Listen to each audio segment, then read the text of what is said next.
The egg on the Prime Minister's face, and there's enough of it to feed an army, was laid by an absolute turkey called the Voice to Parliament.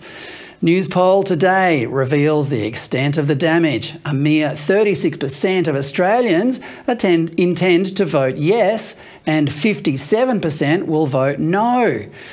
Paradoxically, this has coincided with a drop in the popularity of the opposition leader, Peter Dutton. I'd argue that that would not be the case if Jacinta Nampijinpa Price was leading the coalition, but that's a story for another day. Prime Minister Anthony Albanese's popularity has had a slight uptick as well, which is as difficult for me to explain as it will be for him to sustain.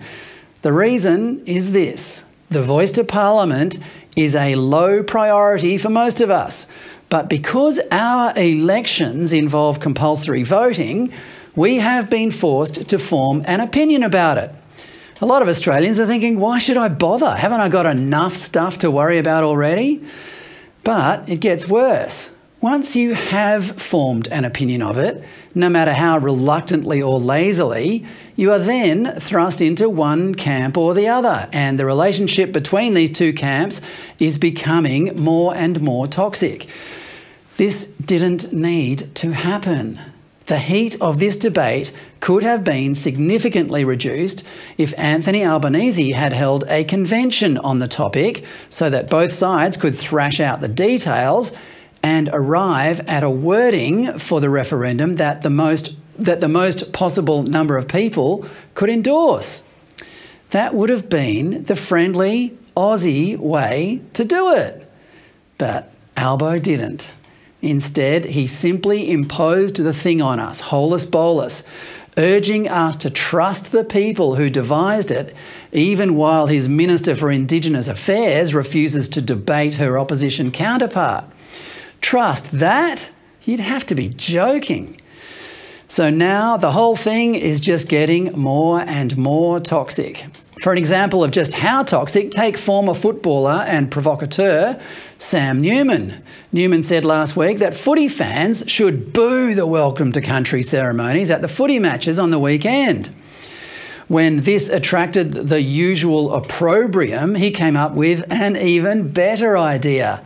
Talking to Avi Yamini and Rukshan Fernando of Rebel Media on their podcast, he said instead of booing, people should belt out the sentimental but patriotic song, I Am Australian. You'll notice from this headline that this was not treated by the media as a reasonable compromise. Instead, it was simply Newman doubling down on his original provocative proposal.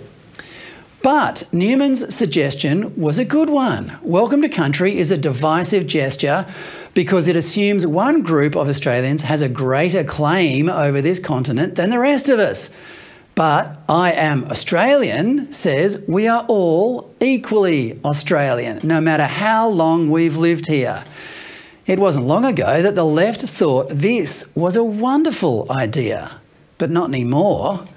Now we are at the point where not even something as saccharine as I Am Australian can bring us back together. Nice work, Albo. You've created almost irreconcilable divisions in this country. And for what? A referendum that will now fail? If you cared more for the country than you do about retaining power, you'd call the whole damn thing off right now.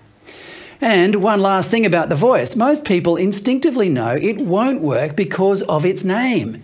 It's a voice. It doesn't have a pair of ears.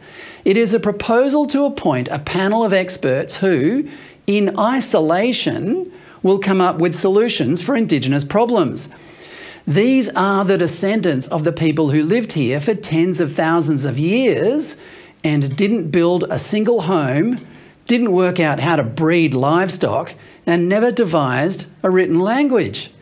These experts are the self-appointed caretakers of that culture and think they can devise solutions to the problems of life in a modern society like Australia? Yeah, good luck with that.